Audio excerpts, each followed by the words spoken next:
लोकतक झील की औरत। मणिपुर में लोग मानते हैं कि खामोशी की भी एक आवाज होती है, खास तौर पर लोकतक झील के पास। दिन में झील जिंदा लगती है, तैरते फुमदी, मछुआरों की धीमी आवाजें, बच्चों की हंसी। लेकिन सूरज ढलते ही वही झील कुछ और बन जाती है। बुजुर्ग कहते हैं, जब हवा थम जाती है तब आत्माएं जागती हैं। यह कहानी उसी एक रात की है। लोकतक झील के किनारे बसा था एक छोटा सा गांव, थांगा। लकड़ी के पुराने घर, समय से झुकी हुई छतें। बिजली अक्सर चली जाती थी और रातें दियों और दुआओं के सहारे कटती थीं। इबोमचा 30-32 साल का एक स्कूल शिक्षक सालों बाद गांव लौटा था। उसके पिता की मृत्यु हो चुकी थी और झील के पास स्थित पुश्तैनी घर अब उसी का था। वही घर जिससे गांव वाले डरते थे। सबने उसे मना किया। बूढ़ी इबेतो बी माईबी ने कांपती आवाज में कहा, वहां मत रहो बेटा, तुम्हारा घर गलत हवा की तरफ है। झील उसे सबसे पहले देखती है।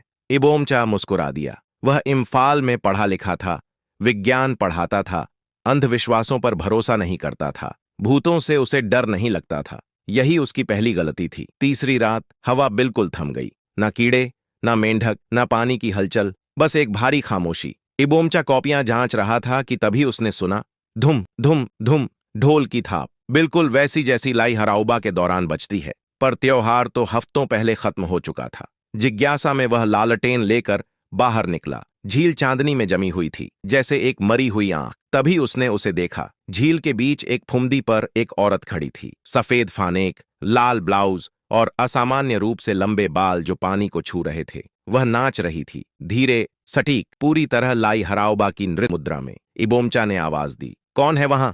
औरत रुक गई। बहुत धीरे उसने सिर घुमाया, लेकिन शरीर नहीं। गर्दन असामान्य रूप से ज्यादा मुड़ गई। इबोमचा की सांस अटक गई। उसके चेहरे की जगह कुछ भी नहीं था, सिर्फ गहरा अंधेरा। ढोल की आवाज रुक गई, लालटेन बुझ गई। सुबह वह जमीन पर पड़ा होश में आया, पसीने से लथपथ। सपना था, उसने खुद को समझाया, लेकिन बाहर जाकर उसने देखा, झील से उसके घर के दरवाजे तक गीले पैरों के निशान, नंगे पांव और घर की तरफ आते हुए। उसी दिन उसने गांव वालों से पूछा, कोई नहीं बोला। आखिरकार इबेतो बी माईबी फुसफुसाई, तुमने लाई नुप्पी को देखा है? कहते हैं वह एक औरत की आत्मा है जो पीढ़ियों पहले एक रस्म के दौरान झील में डूब गई थी। कुछ कहते हैं उसे देवताओं ने चुना था, कुछ कहते हैं उसकी बलि दी गई थी। माईबी बोली, लाई हराउबा के बाद वह दिखाई देती है जब इंसान फिर से देवताओं को भूल जाता है। वह नाचती है याद दिलाने के लिए, और अगर कोई देख ले तो वह उसका पीछा करती है।